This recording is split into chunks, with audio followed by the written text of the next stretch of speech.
Hello everyone, I'm Erickson and welcome back again to my another advocacy vlog.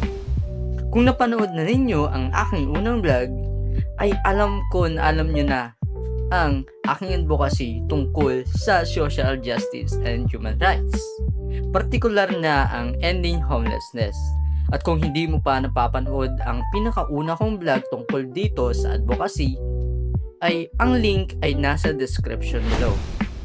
Sa aking unang vlog, pinag-usapan natin kung ano ang homelessness, kung bakit ko ito pinili bilang advokasya, kung bakit ito mahalaga na magkaroon ng ligtas na tahanan at bakit dapat nating tratuhin ng may respeto at dignidad ang mga taong nakakaranas ng kawalan ng tirahan.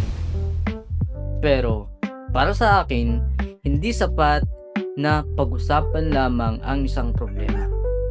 Kailangan din natin isipin kung ano ang maaari natin maitulong tungkol dito.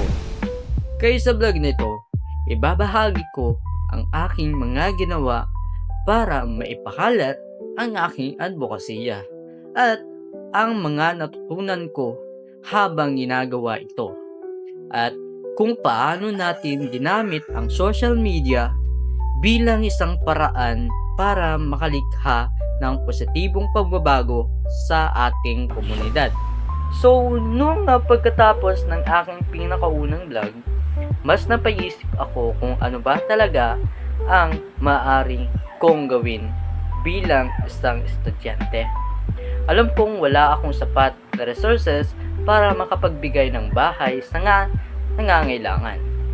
Pero, napagtanto ko na hindi ibig sabihin nun ay wala akong magagawa. Minsan, ang pagbabago ay nagsisimula sa isang simpleng bagay, pagtulong sa ibang tao na mas maintindihan ang isang problema. Ano ang mga ginawa ko para sa aking advokasya? So, ano nga ba ang mga ginawa ko para maitaguyod ang ending homelessness? Una, nagsimula ako sa pag-aaral at pag-unawa sa problema. Sinubukan kong mas intindihin ang iba't ibang dahilan kung bakit nakakaranas ng isang tao at kung bakit minsan mahirap para sa kanila ang magkaroon muli ng stable na tirahan. Pangalawa, gumawa ako ng advocacy content na maaaring makatulong sa pagpapalaganap ng awareness sa pamamagitan ng vlog na ito at iba pang social media content.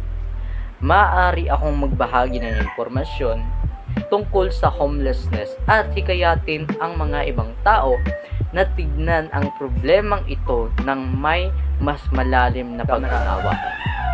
Pero sa aking advocacy vlog, gusto kong ipakita na mas kailangan natin ang pag-unawa kaysa sa paghuhusga. Bilang estudyante, alam kong maliit pa lamang ang aking campaign. Pero naniniwala ako na maliit na hakbang ay mahalaga dahil awareness ay maaaring maging unang hakbang tungo sa action. So, what are the things that I have learned? Habang ginagawa ko ang advocacy ito, marami akong natutunan. Una, natutunan ko na ang homelessness ay isang komplikadong problema. Hindi palaging iisa ang dahilan kung bakit nawawalan ng tirahan ang isang tao. Maaaring maraming magkakaibang sitwasyon ang nakakaepekto sa kanilang buhay. Pangalawa, natutunan ko ang halaga ng empathy o pakikiramay. Hindi dapat agad husgaan ang isang tao dahil lamang sa kanyang sitwasyon. Hindi natin alam ang kanyang pinagdadaanan o ang mga problemang kinakaharap. Pangatlo, natutunan ko na may kakayahan ang mga kabataan na makagawa ng pagbabago.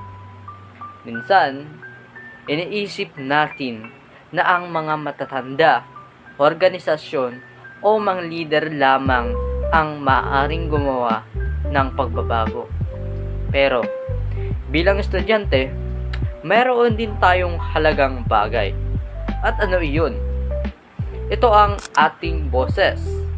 Maaari tayong matuto, magbahagi ng impormasyon, gumawa ng awareness, at hikayatin ang ibang tao na makialam. At higit sa lahat, natutunan ko na ang advocacy ay hindi lamang tungkol sa isang post o vlog. Ito ay tungkol sa pagpatuloy na pagbabahagi ng mensahe at paghikayat ng mga tao na unawahin at kumilos. At last, paano makakatulong ang social media? Ngayon, pag-uusapan naman natin ang isang bagay na malaking bahagi ng ating pang-araw-araw na buhay. Walang iba kung ang social media. Karaniwan natin ginagamit ang social media for entertainment, pakikipag-usap at pakikipag-connect sa ibang tao. Pero, maaari rin natin itong gawin bilang isang tool para sa social change. Para sa ending homelessness, maaari natin gamitin ang social media upang magpalaganap ng awareness. Halimbawa, maaari tayong gumawa ng informative posts, short videos, infographics at tungkol sa realidad ng homelessness. Maaari tayong magbahagi ng impormasyon tungkol sa lehitimong community programs, donation drives, at mga organisasyong tumutulong sa mga nakakaranas ng homelessness. Mahalaga rin ang social media sa paglaban ng stereotypes. Sa halip na magkalat ng judgment o maling impormasyon, maaari tayong magbahagi ng content na matuturo ng empathy at respeto. At dahil mabilis kumalat ang impormasyon online, maaaring magsimula ang pagbabago sa isang simpleng post. Maaaring makita ito ng isang tao, ma-share sa kanyang kaibigan o sa kanyang mga kaibigan at makarating sa mas maraming tao. Kaya naniniwala ako na mahalaga ang ating ginagawa online. Maraming salamat sa panonood ng aking second advocacy vlog.